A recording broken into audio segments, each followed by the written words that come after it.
kita, umat manusia. Dan Bapak dan Ibu yang saya hormati, kegiatan kita pada hari ini adalah pengimbasan atau diseminasi kegiatan positif yang dilakukan oleh Bapak kita, Bapak Yuzi Erizal. Sebelum memulai kegiatan ini, marilah kita sama-sama membacakan Bismillah. Bismillahirrahmanirrahim. Acara pertama kita, marilah kita menyanyikan lagu Indonesia Raya. Assalamualaikum warahmatullahi wabarakatuh.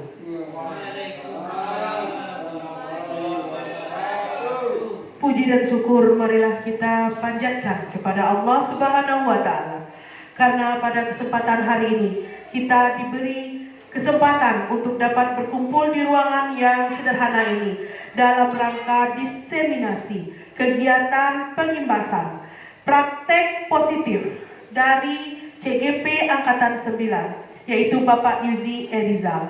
Indonesia Raya 3. Indonesia tanah airku, tanahku padaku. Di sanalah aku berdiri, jadi pandu ibuku. Indonesia kebangsaan, tanah airku, marilah kita berseru, Indonesia bersatu. Tanahku, hiduplah negeriku, bangsaku, rakyatku semuanya. Bangunlah badannya untuk Indonesia Raya. Indonesia Raya, merdeka, merdeka, tanahku, negeriku yang ku cinta. Indonesia Raya, merdeka, merdeka, hiduplah Indonesia Raya. Indonesia Raya, merdeka, merdeka, tanahku, negeriku yang ku cinta.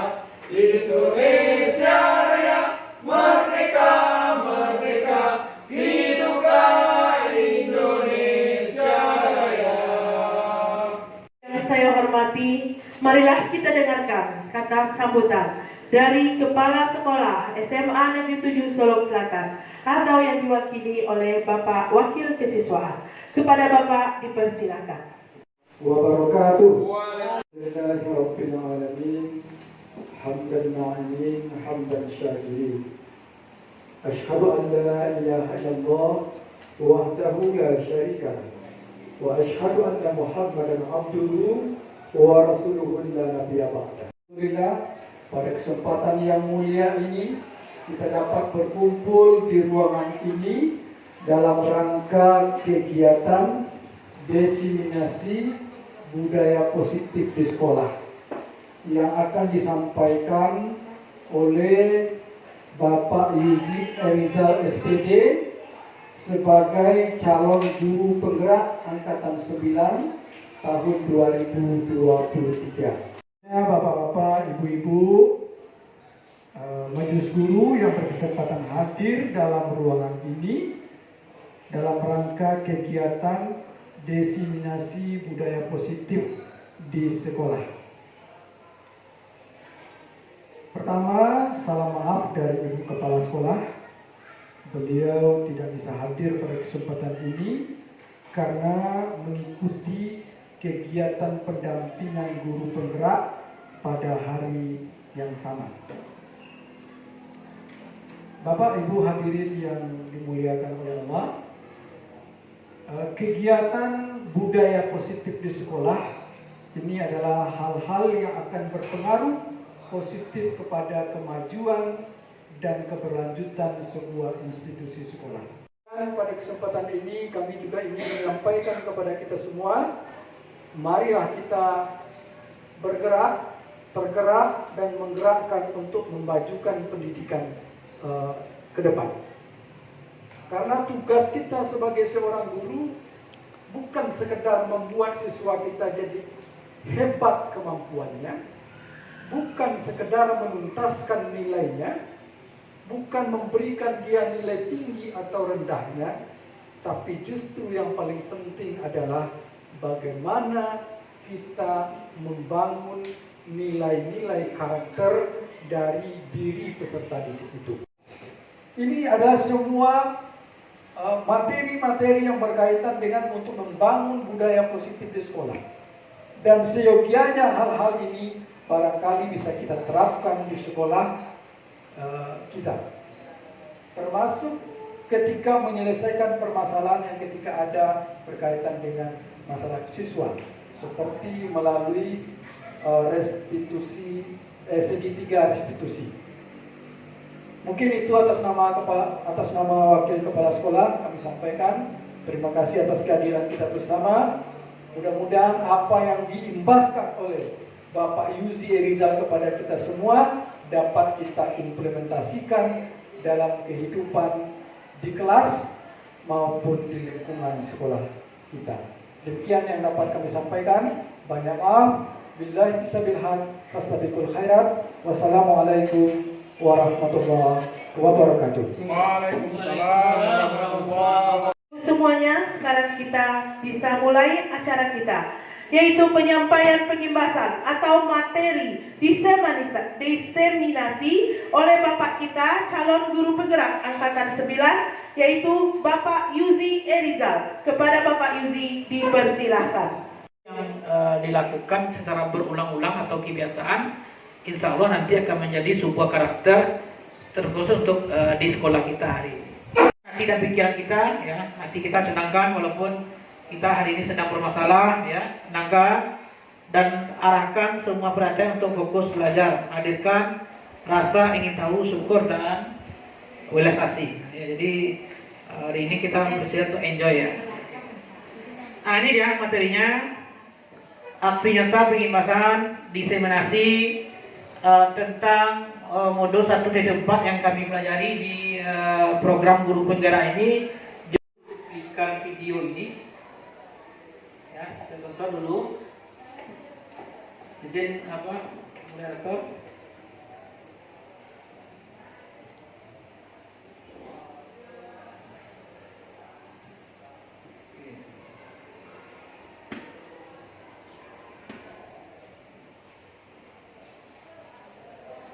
Ada dua video yang kita lihat. Video yang pertama dulu cuplikannya. Ini tidak lama, ini 2 menit atau 3 menit. Ini nanti kita lihat nilai kebajikan yang ada di sana.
Oke, baik Bapak Ibu, jadi segitu saja. Kira dari dua video tadi nilai kebajikan yang patut kita ambil dari sana apa? Ya, kira memang dari dua video tadi apa komentar kita dari film kartun dan film India tadi, apa yang bisa kita ambil dari nilai kebaikan atau nilai kebajikan di sana? Apa Freddy? Kalau yang India itu yang saya lihat, kita tidak bisa duduk nyaman kalau tidak berusaha, harus ada usaha. Yang pertama kartu tadi itu, setiap ada usaha pasti ada umpan balik, biarpun itu nanti akhirnya akan bahagia. Oke, terima kasih Pak Desi atas tanggapan positifnya. Jadi tentang nilai usaha lagi, Bu Noli, apa tanggapannya Bu Noli dari dua video tadi? Pas ya? Oke, jadi benar ya Pak Desi ya, harus ada usaha ya dulu itu ya. Kita terdiam atas tindakan anak kecil tadi ya. Ketika semua orang terdiam, terpana atas masalah yang ada tumpang kayu ya. Tapi ada anak kecil yang memberanikan dirinya, walaupun dia yakin dia mustahil akan bisa mengangkatnya, mustahil. Tapi dorongan itu membuat orang lain untuk bisa melakukan sesuatu. Jadi intinya kita butuh dorongan ya. Kadang motivasi internal itu nggak muncul, tapi kita butuh orang lain untuk mendorong kita. Dan sudah dipraktekkan oleh video yang nomor 2. Oke, terima kasih Bapak Ibu atas tanggapan positifnya. Hari ini bicara tentang budaya positif.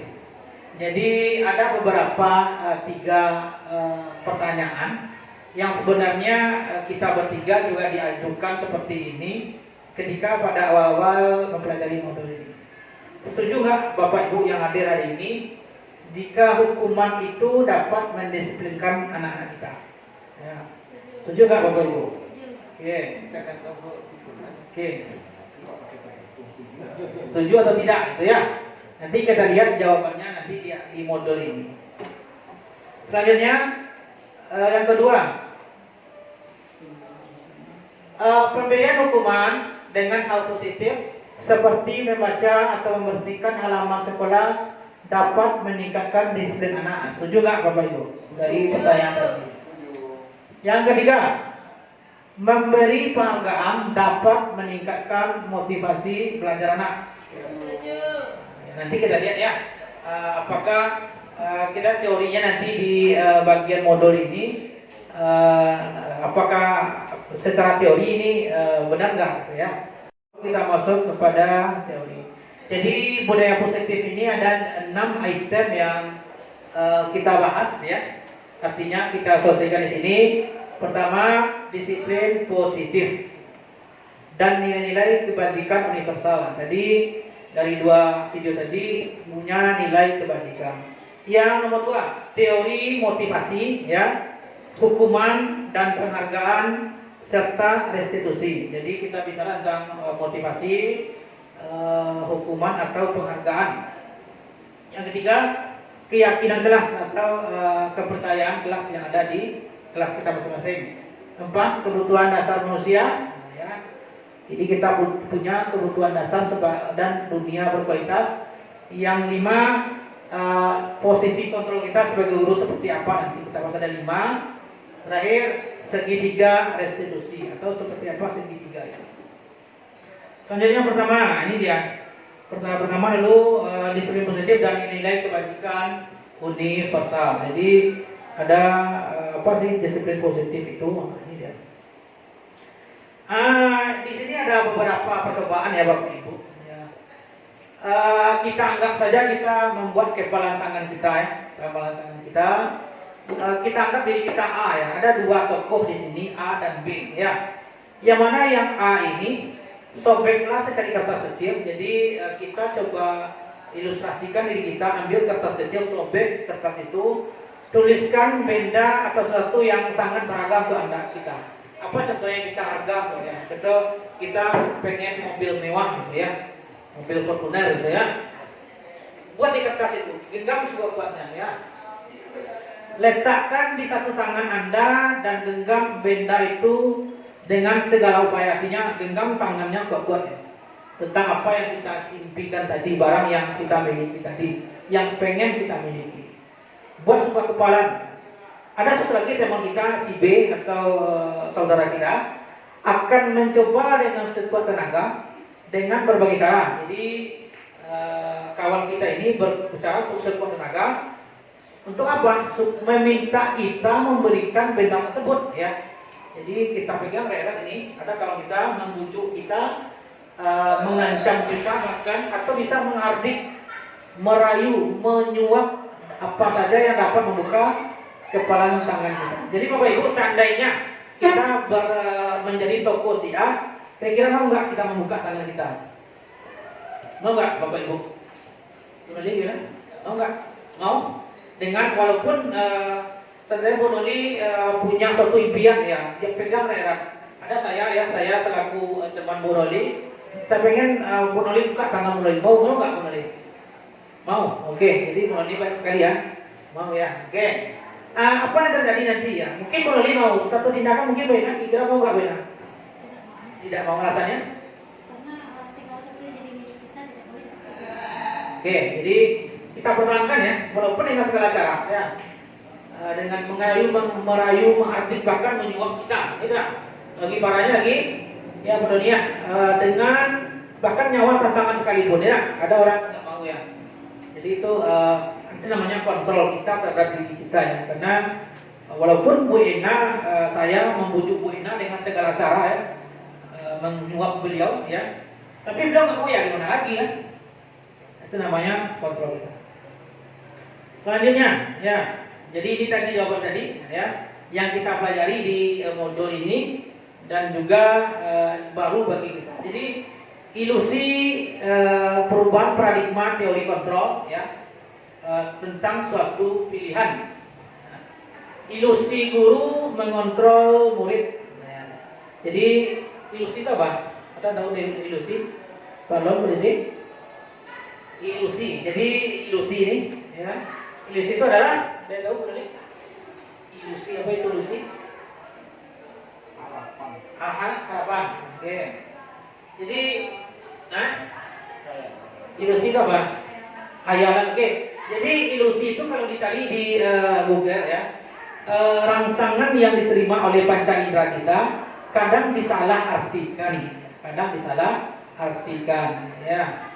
Contohnya kita melihat sesuatu yang rasanya kita punya mata minus, ya, yang rasanya apa, tapi nggak nampak di kita, berarti salah artinya, ya. Artinya guru itu ilusi kalau guru bisa mengontrol murid. Jadi tidak selalu guru itu bisa mengontrol murid, ya, karena fata morgana, ya, namanya kalau di biologi, ya, fata morgana, di fisika, ya.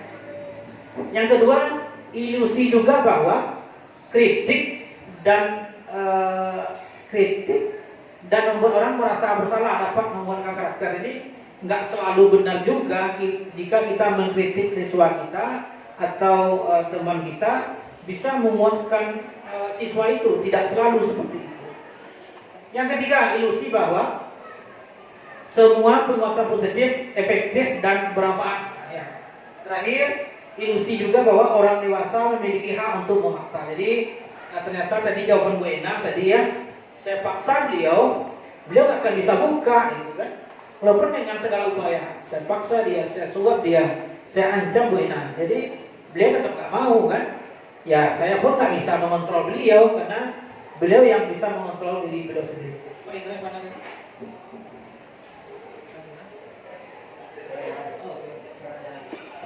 Oke, baik, lanjut Bapak Ibu. Nah, ini dia teori kita. Jadi stimulus responnya, nah, itu kita mencoba mengubah orang agar berpandangan sama dengan kita. Jadi kadang ini yang sering kita lakukan kepada siswa kita hari ini. Kita mencoba mengontrol siswa agar berpandangan dengan kita. Ternyata menurut teori ini yang kita pelajari, kita berusaha memahami pandangan orang lain tentang dunia kita. Jadi kita nggak bisa memaksa juga siswa harus ingin sesuai dengan keinginan kita, karena dia punya motivasinya, gitu, ya. Selanjutnya, Perilaku buruk dilihat sebagai suatu kesalahan. Ya. Jadi mungkin tadi kita sudah bicara tentang pelanggaran siswa di sekolah. Kadang ya, termasuk kita juga, kadang kita juga ya.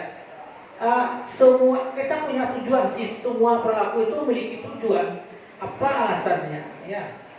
Misalnya ada yang anak yang mungkin ya tidak ada orang tuanya sudah meninggal sejak kecil kan.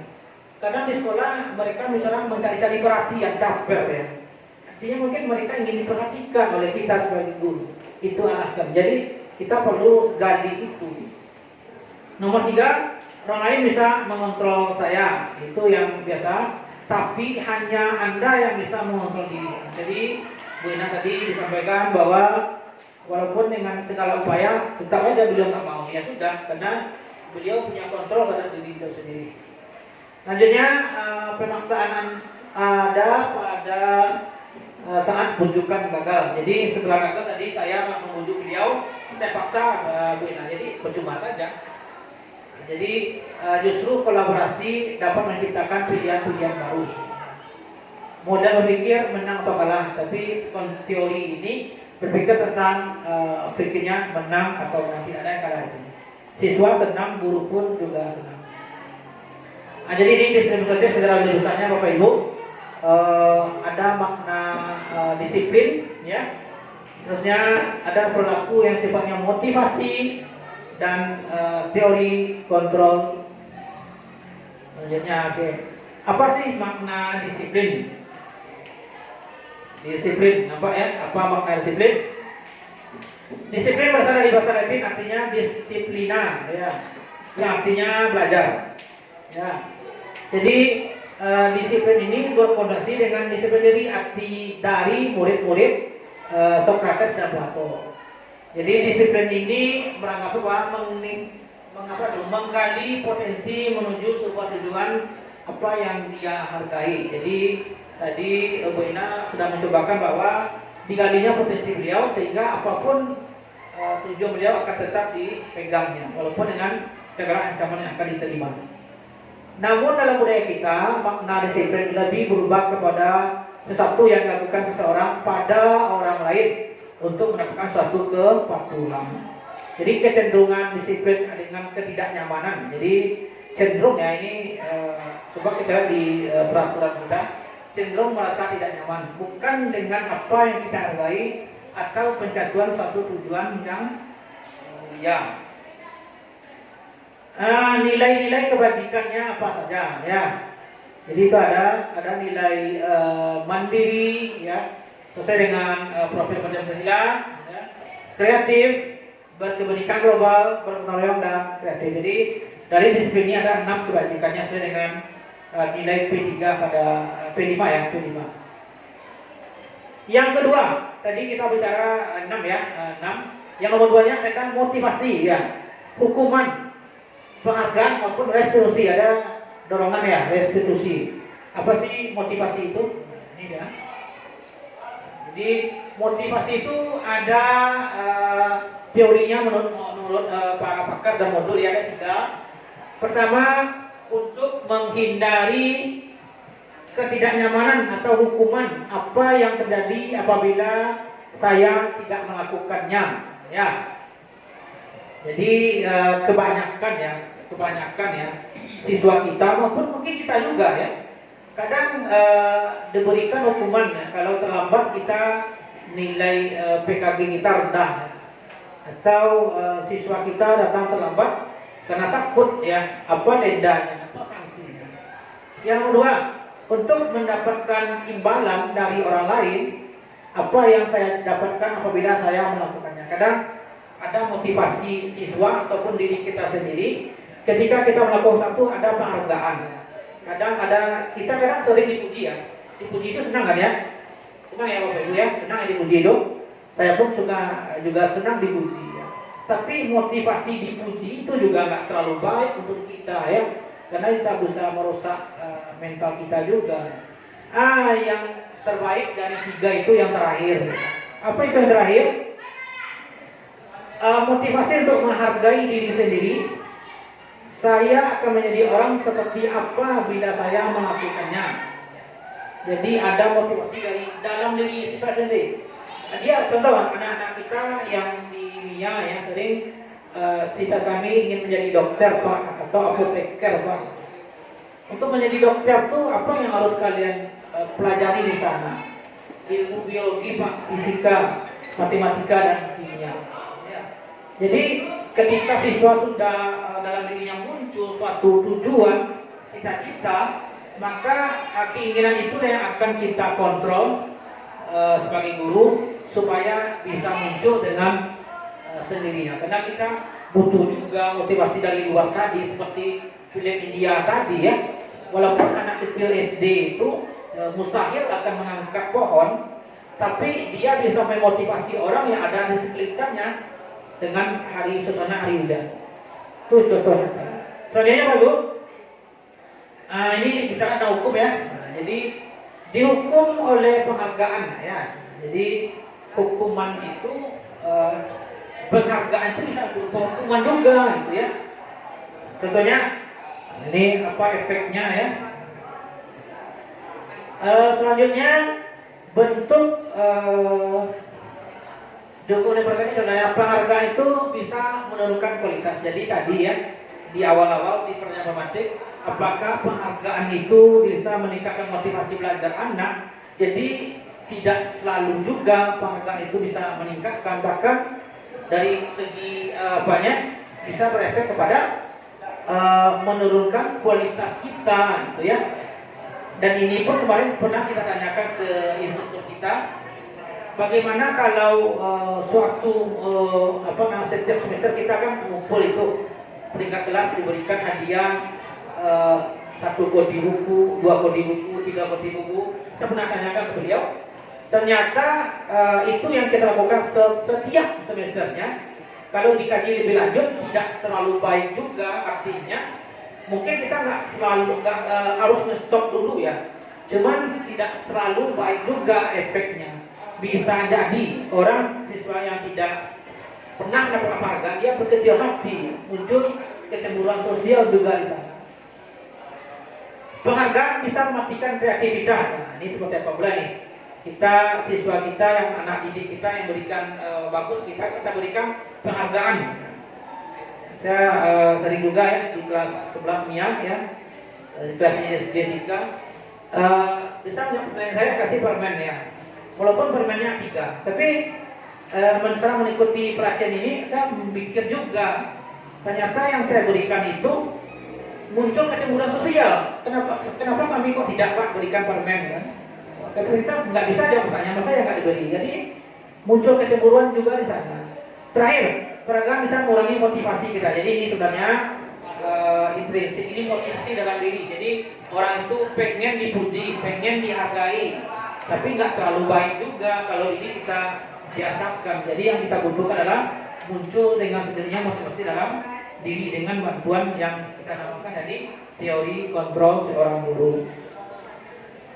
Ini jadi sebagusnya seperti apa kita berikan penghargaan itu. Oke. Ada 1, 2, 5 pengakuan secara khusus. Jadi mungkin kita panggil siswa kita yang kita beri penghargaan itu ya, mungkin bisa menjawab pertanyaan kita panggil dia supaya yang lain jangan tahu nanti sebut pula orang lain. Beri pengakuan secara pribadi, bagus Ananda ya, atas jawaban UH-nya nilainya tinggi, bagus Ananda ya. Tapi secara pribadi ya. Terus selanjutnya pengakuan kepada semua murid diberikan. Jadi supaya tidak ada kecemburuan, kita gilirkan, kita adilkan kepada semua anak didik.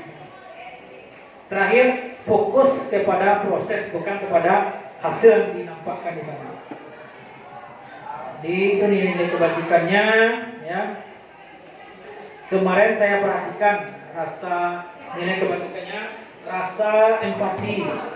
Situasinya pada saat menolong murid baru di kelas itu. Nah, ini kita cermati Bapak Ibu, kita bicara hukuman, motivasi, hukuman, konsekuensi maupun restitusi. Jadi ini ada satu tindakan kita Bapak Ibu ya. Anomali baru sih. Hah? Tadi anomali begitu. Berapa? Anomali. Nama deh. Ya lanjutlah. Tadi dari sabun. Mencatat 100 kali di dalam buku kalimat, saya tidak akan terlambat lagi karena terlambat ke sekolah. Jadi ini hukuman Bapak Ibu ya. Jadi ada suatu sanksi, kita berikan siswa kita harus mencatat di bukunya 100 kalimat. Saya tidak akan terlambat lagi karena terlambat, itu namanya hukuman. Yang kedua, lari keliling lapangan basket 2 kali karena terlambat hadir di sekolah. Jadi itu hukuman juga karena terlambat siswa lari, kita berikan hukuman. Ya, itu hukuman namanya. Bagaimana kalau itu konsekuensi? Ini contohnya, ada siswa kita menggantikan kertas tugas teman yang telah dicoret. Jadi siswa ini nggak sengaja mencoret kertas punya kawannya. Sebagai konsekuensinya dia harus menggantinya. Itu bukan hukuman namanya, tapi konsekuensinya karena itu kan kesalahan dia. Selanjutnya yang konsekuensinya apa? Membersihkan tumpahan air di meja tulis karena tersenggol saat belajar. Jadi ini kesalahan juga dia yang dia menyenggol air sehingga basah kertas, berarti dia bersihkan. Itu namanya konsekuensi atas perbuatan yang dia lakukan. Tidak ada lagi hukumannya. Murid atau siswa kita disuruh tidak mengenakan sepatu seharian di sekolah karena tidak sepatu hitam. Nah, ini dia.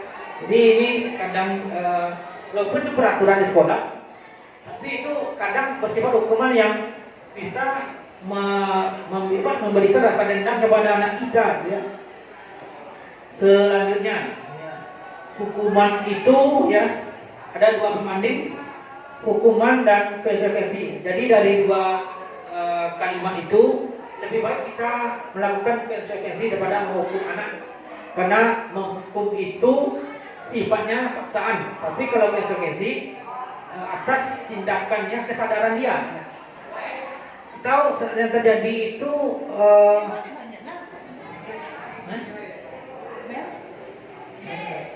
Oke, lanjut. Jadi konsep diri anak didik kita ketika memberikan hukuman, konsep diri yang buruk. Tapi ketika kita melakukan konsekuensi, maka konsep diri kita menjadi anak didik yang baik. Itu berbicara masalah konsekuensi. Selanjutnya restitusi. Apa itu restitusi? Oke. Proses penciptaan kondisi bagi murid kita untuk memperbaiki kesalahan mereka, sehingga mereka bisa kembali kepada kelompok dengan karakter lebih kuat. Jadi kondisi ini yang kita harapkan kepada anak didik kita dengan cara mengaktifkan teori kontrol tadi. Nah, itu namanya restitusi. Ya. Nah, ada 9 ciri-ciri restitusi. Pertama, bukan untuk menebus kesalahan, namun untuk belajar dari kesalahan. Jadi restitusi ini bukan suatu hukuman ya, tapi belajar dari satu kesalahan ini fokusnya ke solusi, bukan ke masalahnya. Nomor 2, memperbaiki hubungan. Jadi hubungan kita dengan sesama murid atau murid yang sedang bermasalah. Yang ketiga, tawaran bukan paksaan. Jadi kita sebagai guru memberikan tawaran kepada anak kita tentang apa solusi yang bisa diambil, bukan suatu paksaan. Yang keempat, restitusi menuntut untuk melihat ke dalam diri. Artinya kita berupaya untuk melihat apa motivasi internal dari siswa kita, kenapa dia bisa berbuat kesalahan seperti itu. Contoh, terlambat, apa alasannya? Mungkin dia ingin diperhatikan, ya, atau mungkin dia ingin mungkin dia tidur ya, ngantuk ketika bermain game ya. Masalahnya ketika dia kurang tidur. Apa solusi yang bisa kita taruhkan kepada anak didik kita dengan suatu bukan yang namanya paksaan. Soalnya fokus restitusi ini pada karakter bukan tindakan. Jadi sikap anak kita tadi kita fokuskan bukan kepada tindakan yang hukuman yang kita tampilkan tadi. Terakhir, restitusi ini mengembalikan murid yang berbuat salah pada kelompoknya. Jadi kita kembalikan dia ke habitatnya. Oke, yang ketiga ada keyakinan kelas. Apa itu keyakinan kelas? Nah, itu dia. Mengapa tidak peraturan saja namanya? Mengapa harus keyakinan kelas? Ini contohnya. Mengapa kita memiliki peraturan harus menggunakan helm bila mengendarai roda 2? Kira apa tujuan Pak Polisi berikan itu? Pemilih, kira apa tujuan kita menggunakan helm ketika berkendara motor itu apa gunanya? Apa gunanya? Itu mengetahui peraturan lalu lintas juga. Yang kedua, agar terlindungi dari bahaya. Contohnya jika kita Oke, baik, terima kasih Bu Nuri. Intinya tentang keselamatan ya. Jadi kita harus yakin dengan menggunakan helm, walaupun nanti terjadi tabrakan, ya namanya takdir kan Tuhan yang tahu itu ya.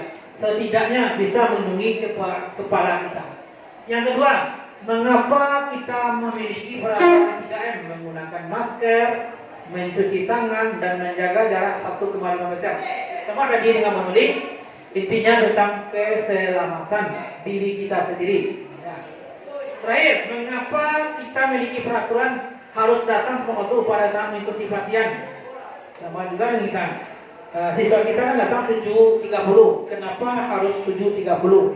Apa sebenarnya yang diinginkan oleh peraturan sekolah kita? Kenapa harus seperti itu? Oke, baik. Jadi dari keyakinan itu ya. Sebenarnya nih kita bergerak dari kelas kita ya, wali kelas atau guru mapel, kita ada kesepakatan kelas ya. Contohnya saling menghargai antara satu sama lain ya. Kalau ada siswa di sekolah kita saling bully-membuli ya, nah, itu namanya tidak mengerti keyakinan. Dia budaya positif itu akarnya dari kesepakatan kelas atau sekolah. Lanjut lagi setingkat di atasnya keyakinan kelas.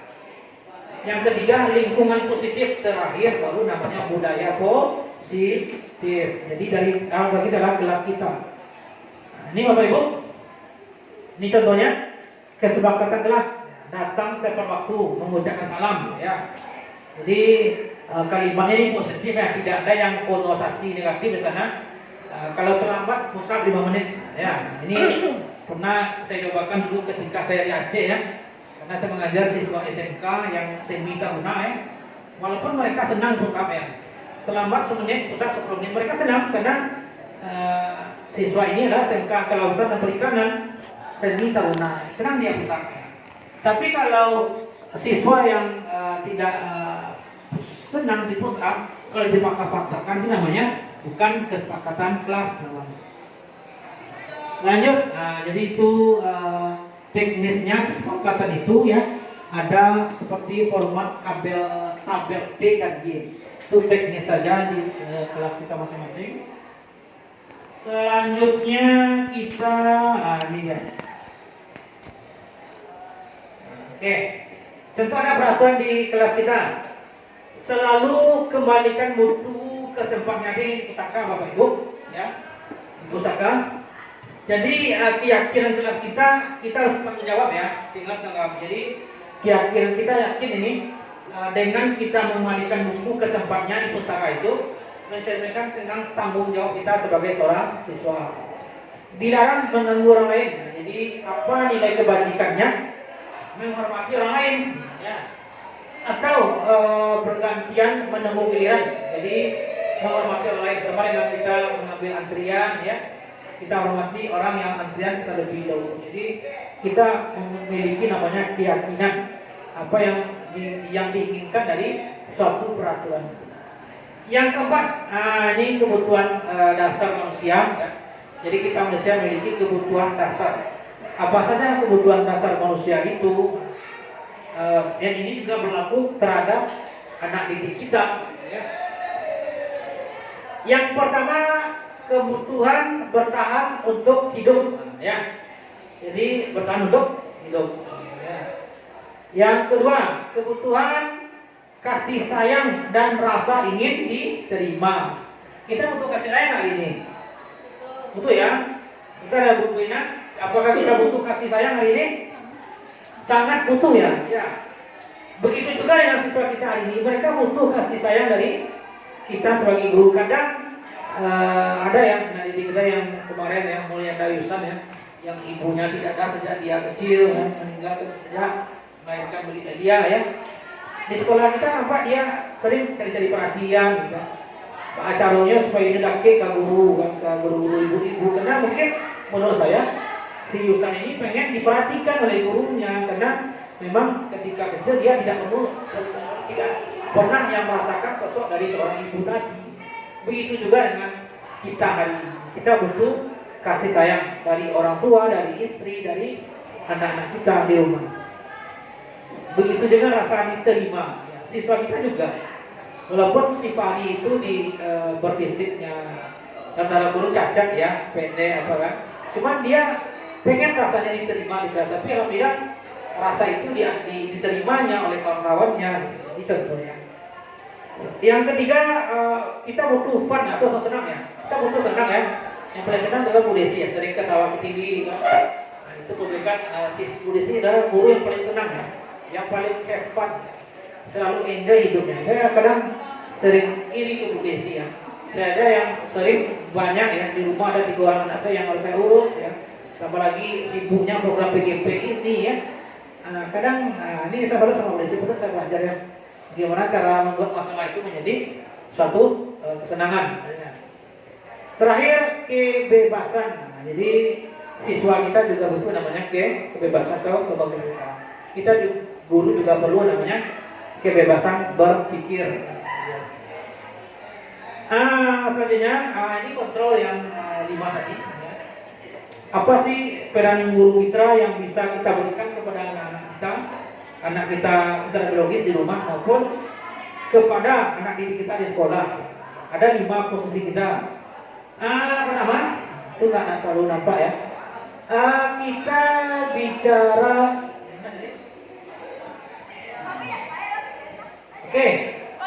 posisinya 5 itu pertama namanya penghukum.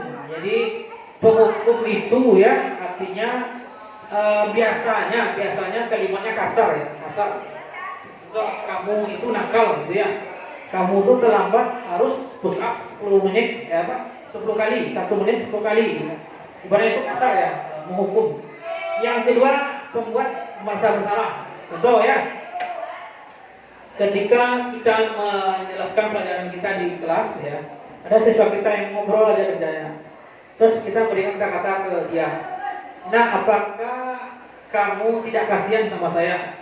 Suara saya udah hampir habis ini ya, dari tadi dari pagi sampai sekarang berbicara aja, apakah tidak kasihan saya? Itu namanya membuat siswa merasa bersalah. Yang ketiga, teman. Nah, jadi teman ini kita memposisikan diri kita sebagai teman dari siswa itu sendiri. Artinya kita anggap dia brother kita ya, bro ya, brother kita ya. Kita anggap dia brother kita, anggap itu teman kita, supaya apa yang kita inginkan dia penuhi ya.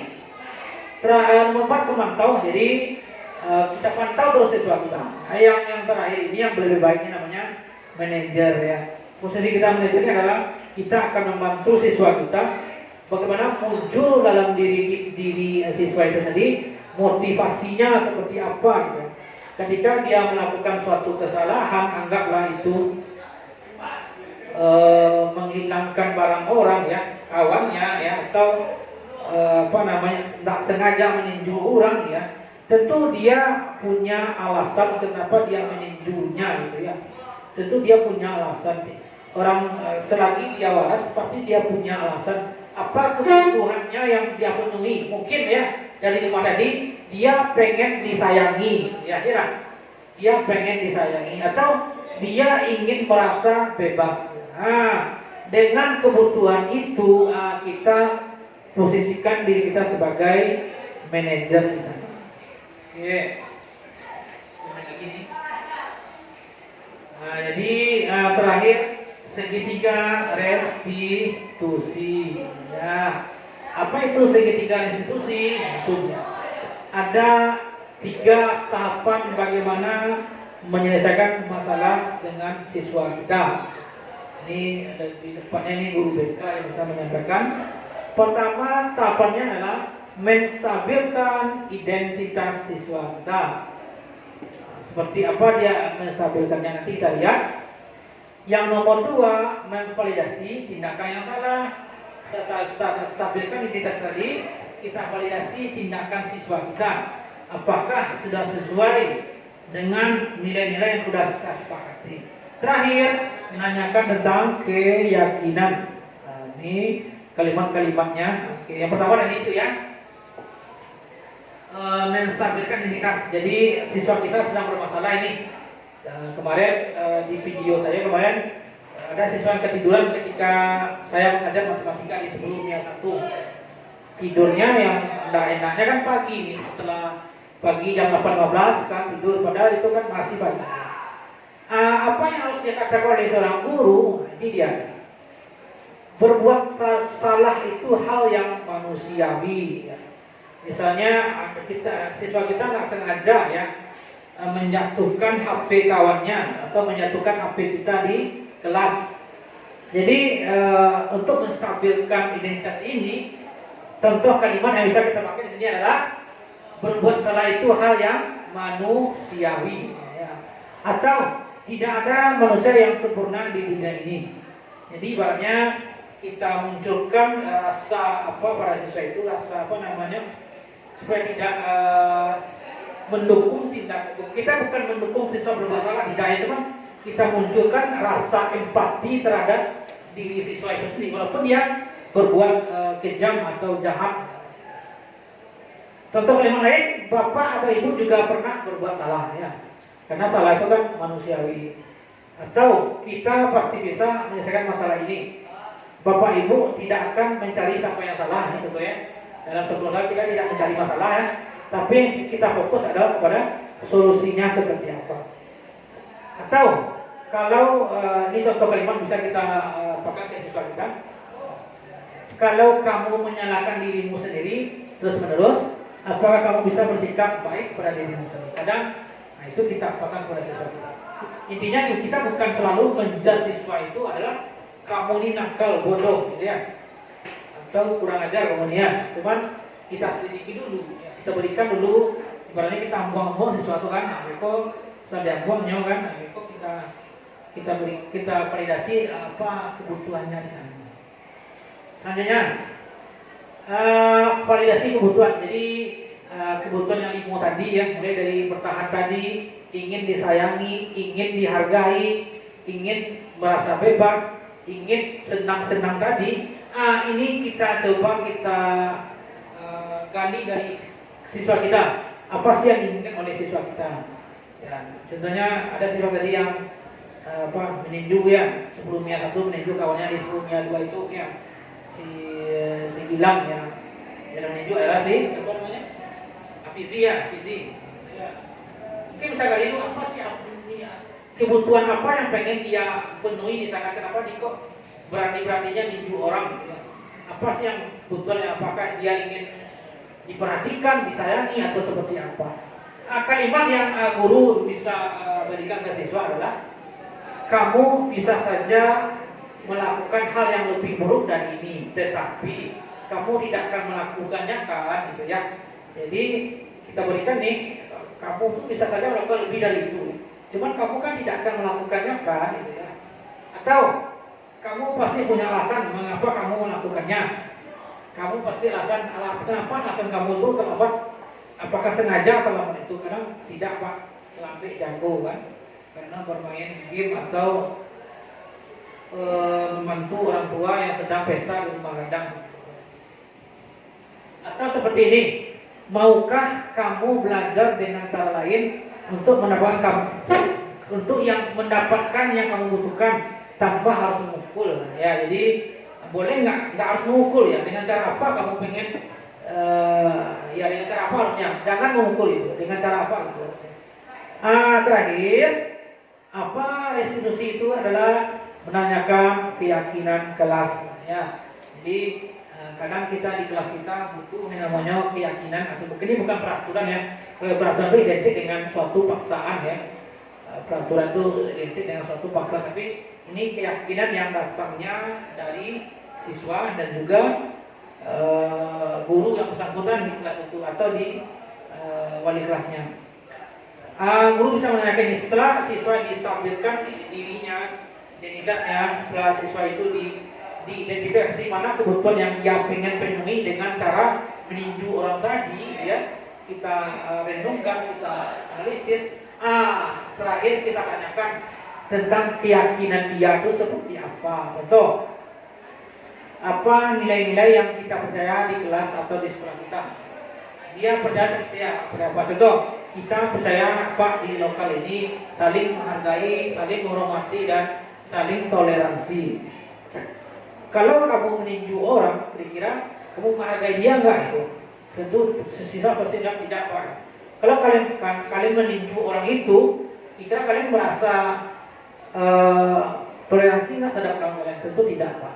Itu dia yang kita harus tanyakan. Terus kelas yang dia itu seperti apa? Jadi kita tanyakan ke siswa sebenarnya kelas yang dia itu seperti apa bagusnya. Lokal ini supaya tidak ada carut marut ya, karena berkata-kata di kelas ya, supaya itu tidak terjadi seperti apa yang seharusnya di kelas itu. Jadi perlu kita sepakati dengan siswa.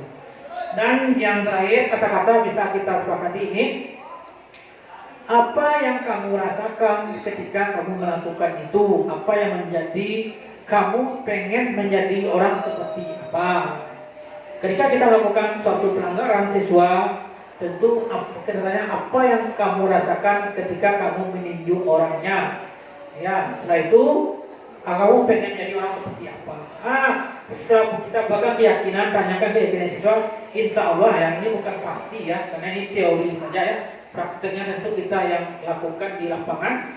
Insya Allah dari praktek ini tidak ada namanya muncul dendam dan paksaan dari berbagai pihak. Oke, Bapak Ibu. Terakhir nih kita mintakan ada 2 ya Bapak Ibu. Refleksinya kira dari penyampaian saya tadi masih merekam tuh, masih rekam ya.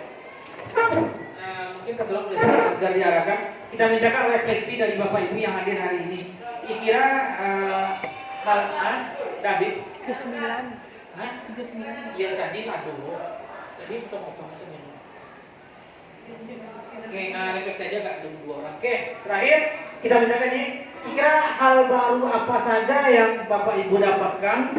Kita yang satu saja, mau 2 hal baru apa saja yang Bapak Ibu dapatkan atau paradigma yang Bapak Ibu dapatkan sejak diseminasi ini dimulai ini. Kira apa tuh? Hal baru yang Ibu dapatkan dari apa coba Pak Lars?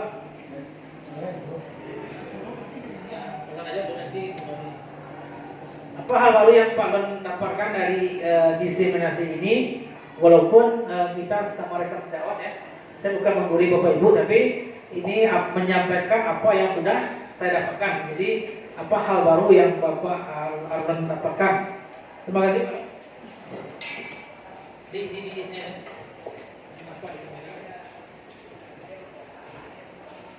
Baik, terima kasih atas kesempatan yang diberikan.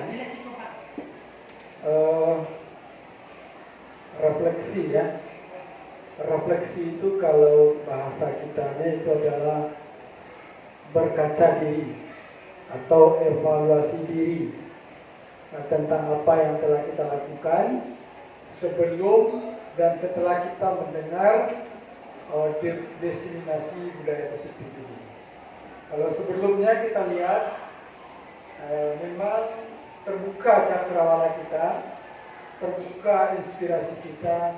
Oh ternyata yang kita lakukan selama ini tidak sesuai dengan yang seharusnya, sesuai dengan kaidah-kaidah pendidikan yang menuntun, bukan menuntut, kemudian pendidikan yang menyenangkan, bukan yang membosankan, bukan pendidikan yang berpusat kepada guru, tetapi seharusnya berpusat kepada siswa atau peserta didik. Kemudian dalam membangun budaya positif, Ternyata selama ini kita ada memberikan hukuman, memberikan konsekuensi, memberikan penghargaan.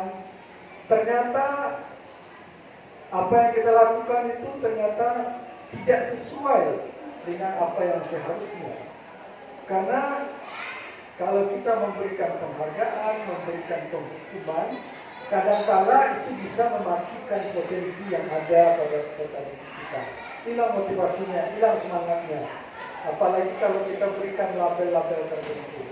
Maka melalui budaya positif ini sebenarnya bagaimana kolaborasi ini bisa dibangun antara guru, siswa, dan orang tua, sehingga keinginan-keinginan membangun budaya positif di sekolah bisa kita terapkan secara bersama dan kita laksanakan secara bersama.